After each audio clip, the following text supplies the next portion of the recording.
There, 75B, here to give you a little bit of background about Gwendolyn Brooks, a very wonderful and lyrical mid-century African-American poet who often discussed social issues.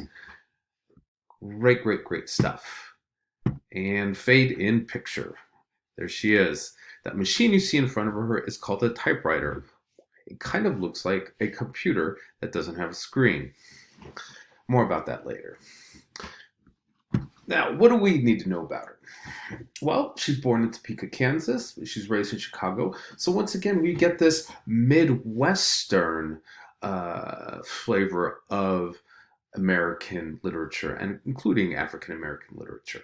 Do keep in mind that, the Great Migration that happens after the Civil War still is in some ways occurring, and these new populations are settling and becoming more established within these different, more northern American locales.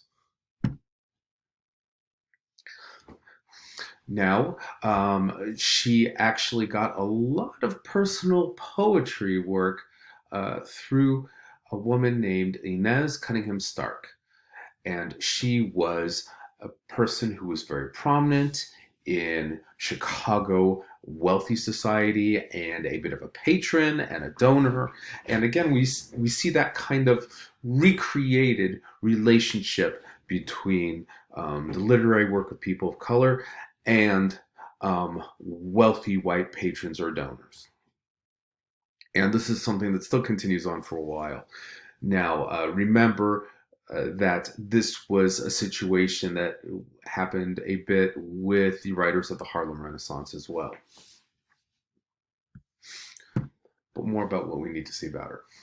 Now, one of the things that she's really known for is that she writes not only about issues that are of interest to and represent people of color, but she also addresses social issues that come out of the institutional racism of the American culture of the day, and that includes the rise and proliferation of ghettos for people of color. And Gwendolyn Brooks does write about the Chicago Black ghettos quite a bit, and she does it, without blinders, and she doesn't really mince words much. So there's going to be a certain openness and frankness and unblinking quality about some of the subjects that she writes about in her poetry. And like I put here in this bullet point, it's complex. But there's still people that have, dreams that they would like to see realized. They also have fears, and many of their fears are extremely justified during those challenging times and in living in impoverished spaces. And this is something that turns a new, fresh eye to the problems of institutional racism and poverty in communities of color. And Annie Allen is her second book of poetry, only her second book, and it wins the Pulitzer Prize in 1949. She becomes the very first African American to win the award. So, what an amazing honor. She's a great poet. We got a few more things I want to say about her. So, that's right. I wanted to talk to you a little bit about the poems individually. Now, you probably noticed that in general, when I sign poetry, it tends to be fewer pages than when I would uh, uh, assign short fiction or excerpts from a longer piece of fiction. And part of that is due to the fact that poetry is more dense. It takes out a lot of that connective tissue that allows things for us to make sense and help place meaning within larger contexts. That's a description of the protagonist. What can I pull out of this? Then a bunch of stuff happens. We follow a narrative. Then this plot happened. This plot point happens. Well, what do we do with that? All that stuff is taken out of poetry, right? So it becomes this very image dense, very often sound sensical, and also very prone to multiple meanings and polyvocalism, multiple voices, in a way that we don't see in standard written fiction. So that doesn't mean that the poetry is any less complicated than a novel. In some ways, I think you can say more about poetry than you can about something like a short story of a similar length. Um, but it means using those tools in order to dig deep. Remember, we talked about sift earlier. I don't want people to forget about that, right? Um, Go back and look at that mnemonic device again. So 4 poems.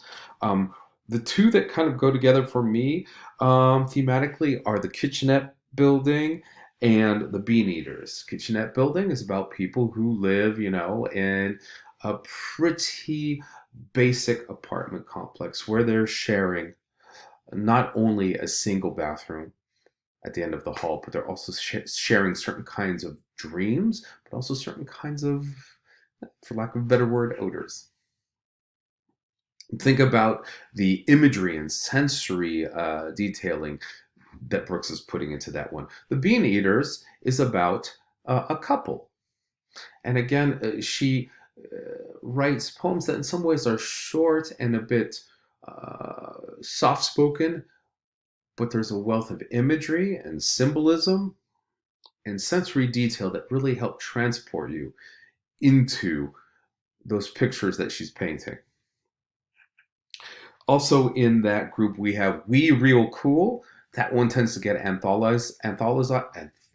what am I doing? Anthologized a lot because it's short, um, but also because its structure is so memorable. Um, Now, what I want you to think about is when you're reading that one is who are these people that are making this boast that they are so cool? And there are a couple lines in there that might make you think uh, about what possible meanings arise from them. Um, we real cool. We skip school. We thin gin. We sing gin. We sing sin. I blew that too. But think about it. What does thin gin mean, for example? What does sing sin mean? So those are important. Those are important aspects to look at. Look it up on YouTube. You can find Gwendolyn Brooks reading this poem. It's very good and it's very powerful. And it lets you know how poetic structure can help create a sense of where pauses should be, where there should be emphasis, where the negative space, if you want to call it that, of a pause can help make the reading of a poem really, really good or really, really terrible. So keep that in mind. Wonderful little poem. The last poem that we're going to look at is The Mother. And this one is remarkable in that it takes a very controversial issue regarding birth control and family planning, and it presents it as a very personal but also very emotional and intimate issue for the people involved in question. And again, this is really groundbreaking in that she is bringing up a subject that is considered taboo in general. Talking about sexuality, talking about family planning, is still something that is very much frowned upon in the world of letters and the world of literature during her time. But we're seeing this opening starting to crack through. And when we look at Allen Ginsberg's Howl for this Saturday, we're going to think, wow, they just drove a whole truck through that crack. And then some. That's a lecture for a different day, but notice that subject matter in some ways is going places that it didn't go before. And that's part of the progress of time. That's part of the progress of public knowledge and public awareness. So enjoy those poems by Gwendolyn Brooks, and I will talk to you real soon. Thanks a lot for watching.